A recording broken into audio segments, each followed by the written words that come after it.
બાબર કોર્ટમાં આકસ્મિક આરોગ્ય સેવા કેન્દ્રનું ઉદ્ઘાટન કરવામાં આવ્યું હતું। આજરોજ ઇન્ચાર્જ ડિસ્ટ્રિક્ટ જજ એજે કાનાણી દ્વારા બાબર કોર્ટ મુકામે આકસ્મિક આરોગ્ય સેવા કેન્દ્રનું ઉદ્ઘાટન કરવામાં આવ્યું હતું। કાર્યક્રમની શરૂઆત દીપ પ્રાગટ્ય કરીને કરવામાં આવી હતી, જેમાં આકસ્મિક આરોગ્ય કેન્દ્રને રિબન કાપીને ખુલ્લું મૂકવામાં આવ્યું હતું। ઇન્ચાર્જ ડિસ્ટ્રિક્ટ જજ એજે કાનાણીએ જણાવ્યું હતું કે લોકોને ઝડપી ન્યાય સાથે સારું સ્વાસ્થ્ય મળી રહે તે હેતુથી આજરોજ બાબર કોર્ટ મુકામે આકસ્મિક આરોગ્ય કેન્દ્ર ખુલ્લું મૂકવામાં આવ્યું હતું, જેમાં કોર્ટમાં આવતા પક્ષકાર, વકીલ તેમજ કોર્ટ સ્ટાફને ઇમરજન્સી આરોગ્ય સેવા મળી રહેશે તેમ જણાવ્યું હતું। જેમાં બાબર બાર એસોસિએશનના પ્રમુખ વિરજીભાઈ પટેલ અને એસોસિએશનના હોદ્દેદારોએ જજ એજે કાનાણીનું શાલ ઓઢાડી સ્વાગત કર્યું હતું। આ ઓપનિંગ પ્રસંગે એડિશનલ સિવિલ જજ R K Tanwar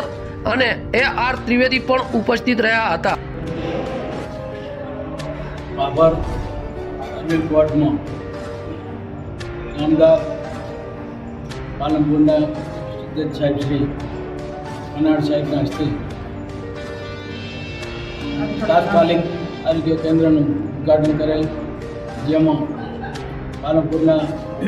senior civil જજ શ્રી વ્યાસ ત્રિવેદી સાહેબ તથા દિશાના એડિશનલ સિનિયર સિવિલ જજ શ્રી તનવર સાહેબ તથા જિલ્લાનો તમામ કોર્ટ સ્ટાફ અને બાબરનો કોર્ટ સ્ટાફ અને તમામ વકીલ મિત્રો બાબરના હાજર રહે, જેમાં આ પ્રાથમિક આરોગ્ય કેન્દ્ર જે કોર્ટ છે એ બાબરથી 4 થી 4 કિલોમીટર દૂર છે, જેથી આનો લાભ તમામ વકીલો, પક્ષકારો અને સ્ટાફને મળશે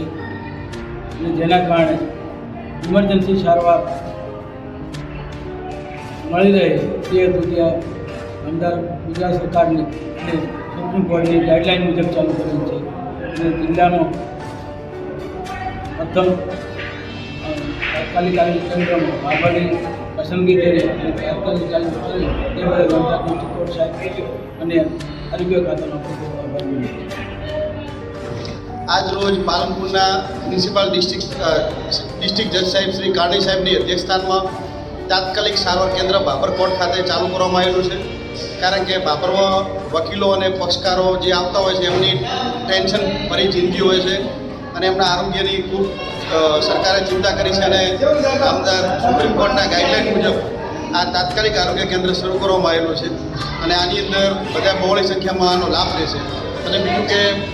કોર્ટ સંકુલ છે જે સિટીથી થોડું દૂર આવેલું છે, એટલે આનો બધા પક્ષકારો, બધા લોકો લાભ લેશે, એટલા માટે અમે કાનાણી સાહેબનો ખૂબ ખૂબ આભાર માનીએ છીએ।